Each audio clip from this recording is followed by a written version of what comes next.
अपने सभी श्रोताओं को मेरा प्यार भरा नमस्कार, प्रणाम और जय श्री कृष्णा। आप सब मेरी कहानियों को मन से सुन रहे हैं, इसके लिए बहुत बहुत आभार।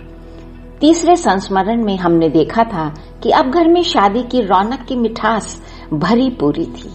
कहीं बच्चों की भागदौड़, तो कहीं हंसी ठहाकों की आवाजें, कहीं बुआ दादी और ताई के निर्देश और कहीं शादी के मंगल गीत। इन सब ने मिलकर घर के कोने कोने को गुंजायमान कर दिया था। आज मैं साझा करूंगी डायरी के पन्नों का चौथा संस्मरण यानी कि फोर्थ, जिसका शीर्षक है वो मीठे पल जो आज भी याद आते हैं। इस बार शादी की इस रौनक के दो और भी कारण थे। एक तो ये कि लड़के की शादी है, बारात में जाएंगे सब मिलकर, कितना मजा आएगा। दूसरा ये कि शादी के लिए देहरादून शहर आना था। देहरादून एक पहाड़ी इलाका जो बासमती चावल और आम तथा लीची के बागानों के लिए खास जाना जाता है।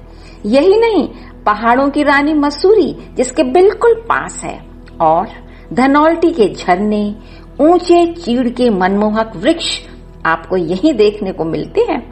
इसके साथ ही सहस्त्रधारा का नाम आपने सुना होगा। गुच्छू पानी, दोनों में नहाने का मजा कुछ और ही है।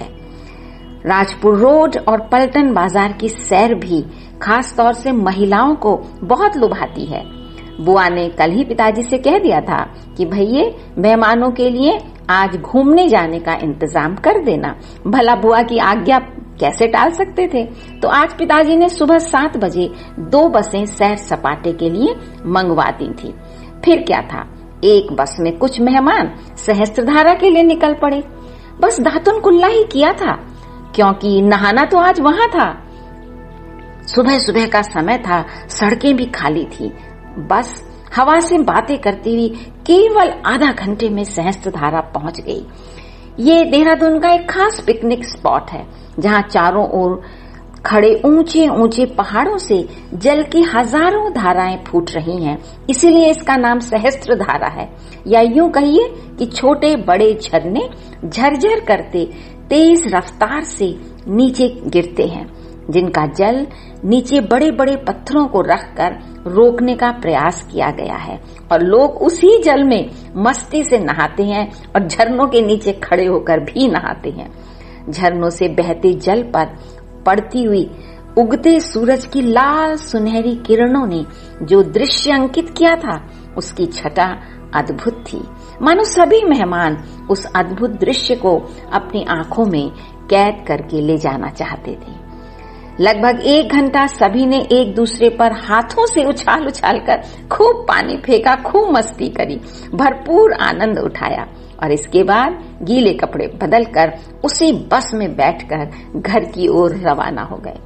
तब तक हलवाई ने गर्मा गर्म बेड़वी, आलू की सब्जी और देसी घी का काजू और बादाम से भरा हुआ सूजी का हलवा तैयार कर रखा था। सुनकर मुंह में पानी आ गया ना। नहाने के बाद भूख भी खुलकर लगती है। सबने जमकर नाश्ता किया। इसी बीच दूसरी बस भी शोर मचाती हुई गेट पर आ पहुंची। इस बस में कुछ मेहमान गुच्छू पानी में नहाने का लुत्फ उठाने गए थे। यहाँ ऊंचे ऊंचे पहाड़ों की गुफाएं हैं, जिनमें बीच बीच में पानी की बारीक बारीक और कहीं मोटी धाराएं फूट रही हैं। पानी बिल्कुल साफ है, एकदम पारदर्शी सफेद। वही पानी नीचे भी बहता हुआ पैरों में जब लगता है तो बहुत आकर्षक लगता है, मजा आता है। जहाँ मोटा झरना बहता है, उसके नीचे लोग खूब मस्ती से नहाते हैं। इसका रोमांच भी अविस्मरणीय रहता है। आकर सबने नाश्ता किया और अपने अनुभव एक दूसरे के साथ साझा किए। सब बहुत खुश थे। तभी सरोज बुआ ने बताया कि अरे लड़कियों, बहुओं, बेटियों, सब ध्यान से सुनो। आज बान, हल्दहाद और मेहंदी की रस्म होगी। सुबह से ही छोटी बड़ी मामी और आशा और प्रभा मौसी इनकी तैयारियों में लगी हुई हैं। दूल्हे राजा बार बार कह रहे थे, मामी मुझे हल्दी नहीं लगवानी, मुझे ये तेल, बेसन और हल्दी की महक बिल्कुल अच्छी नहीं लगती। इस पर मामिया कहती, अरे कुंवर साहब, जब ऐसी उजली दुल्हन लाओगे तो हल्दी तो लगवानी पड़ेगी। सुना है दुल्हन बहुत गोरी है, और देखो आप कितने सांवले हैं, कैसे लगेंगे उनके सामने खड़े हुए। अरे मामी मेरा रंग पक्का है, नाहक कोशिश करोगी। अरे भैये आज तो आपको पूरे 35 लोग लगाएंगे हल्दी। 35 लोग, और क्या, 18 तो ये बच्चों की जमात है, कोई भी नहीं मानेगा। घर के सारे रिश्तेदार हैं और अम्मा की सारी सहेलियां जो रोज आती हैं, सब मेहंदी लगाएंगी। फिर हम देख लेंगे कि आपका रंग पक्का है या कच्चा। अब तो आप बच नहीं सकते, और देखना फिर कैसा रंग निखर कर आएगा। बातों ही बातों में मामियों ने 7 सरैया भर ली। दूध, दही, हल्दी, बेसन, रोली, तेल और चंदन से। दूब घास को कलावे से बांधकर कूची सी भी बना ली थी, तेल को चढ़ाने और उतारने के लिए। दादी और ताई दूर बैठी हल्दी की तैयारियां देखकर खुश हो रही थी। बड़े भाग्य से मानो उन्हें ये दिन देखने को मिला है। दादी बोली, दूल्हे को बुलाकर चौकी पर बिठा लो, और सुनो बहू, कहना पुराने कपड़े पहन लेगा। हल्दी तेल में सब लाल पीले हो जाएंगे, और तेल और हल्दी दोनों रस्म एक साथ कर देंगे, एक एक करके।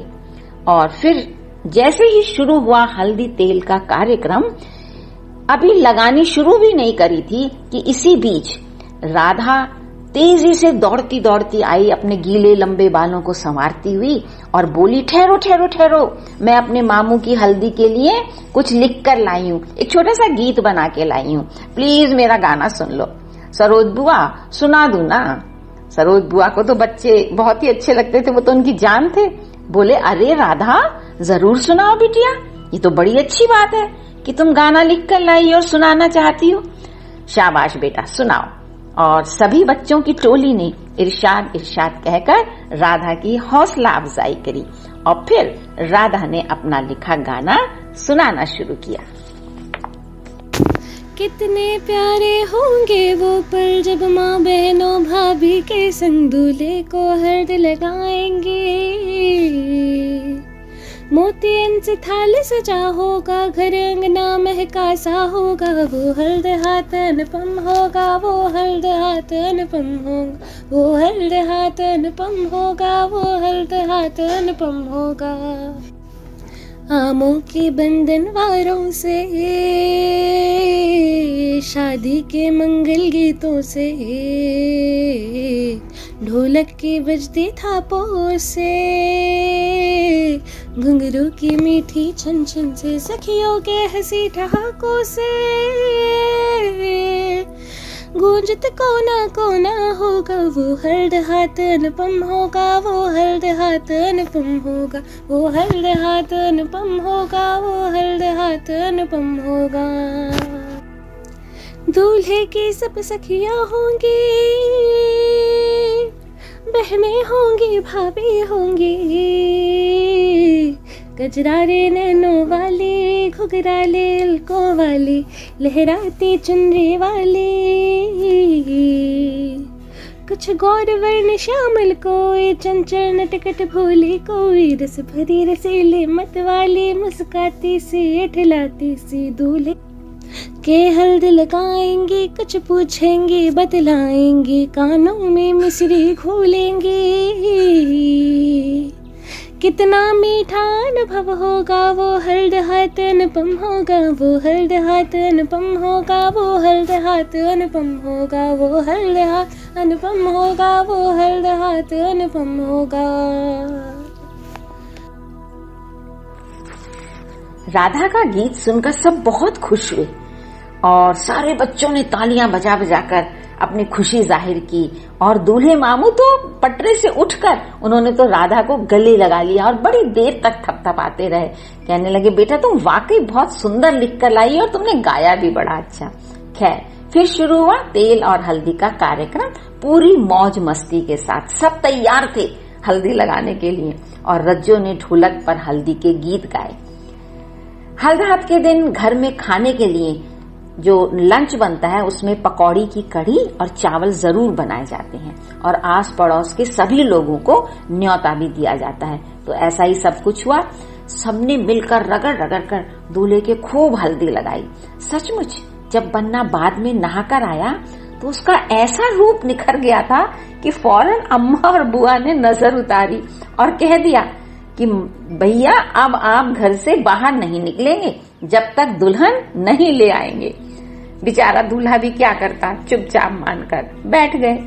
अम्मा ने सुबह से ही मेहंदी लगाने वाली भी 4 लड़कियां बुलवा ली थी। दूल्हे को तो जीजी ने कहा था कि वही मेहंदी लगाएंगी क्योंकि वो बहुत बढ़िया मेहंदी लगाती है, और बाकियों को मेहंदी लगाने का काम बड़े पैमाने पर सुबह 10 बजे से ही शुरू हो गया था। जो जो खाली होता जाता वो मेहंदी लगवाता जाता।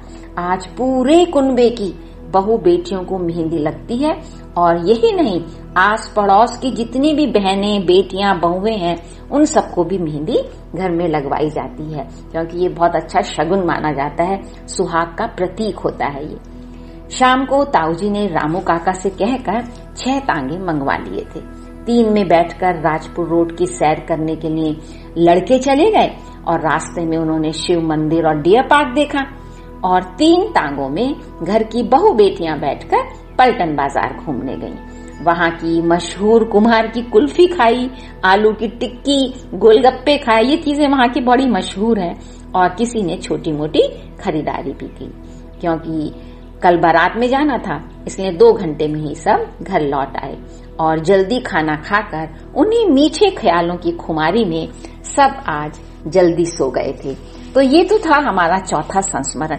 इसको समाप्त करने से पहले मैं आपको ये बताना चाहती कि हमारे घरों में जो हिंदू परंपराओं में विवाह का उत्सव होता है, उसमें शादी के समय होने वाले हर रीति रिवाज का कोई महत्व या कारण हुआ करता था।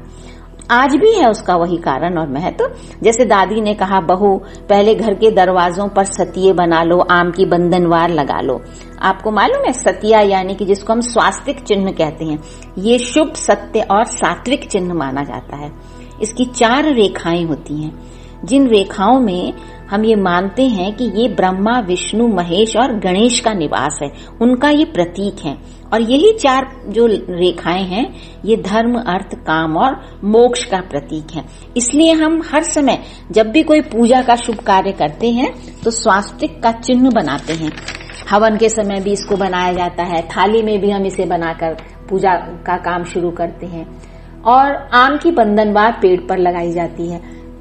आजकल तो तरह तरह की बंधनवार बनती हैं, मिलती हैं बाजार में, लेकिन उस समय हम आम की ही ज्यादा लगाया करते थे, क्योंकि आम भी एक अच्छा वृक्ष माना गया है। इसकी पूजा भी की जाती है। हमेशा आम के पत्तों को कलश में रखा जाता है, उसके ऊपर नारियल रखा जाता है, क्योंकि ये शुभ है और अच्छा माना गया है। आम की लकड़ी जो है वो भी हवन इत्यादि के काम में आती है, इसलिए आम की बंधनवार टांगते हैं।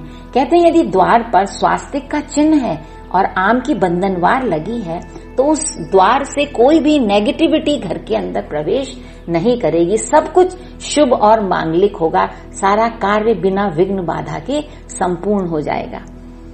फिर हल्दी लगाने की रस्म है। आजकल अपना रूप निखारने के लिए ब्यूटी पार्लर जाया जाता है। उन दिनों हल्दी, दूध, दही, बेसन इत्यादि लगाकर रूप निखारा जाता था।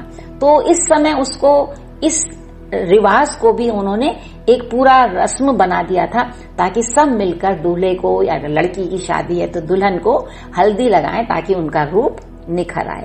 तेल चढ़ाना और उतारना भी इसी बात का प्रतीक है। तेल आप हमेशा देखिए, तेल अच्छा भी माना जाता है, और तेल से शरीर में चिकनाहट आती है, जिससे चमक आ जाती है त्वचा में। तो इसलिए ये सारे जो हमारे रीति रिवाज हैं, आगे भी मैं आपको बताती चलूंगी कि इनके पीछे कोई ना कोई कहानी होती थी और इनका कोई महत्व भी होता था। तो चलिए आज के लिए बस इतना ही। बाकी बातें मैं अगले यानी 5वें संस्मरण में आपके साथ साझा करूंगी। मुझे सुनने के लिए बहुत बहुत धन्यवाद और नमस्कार।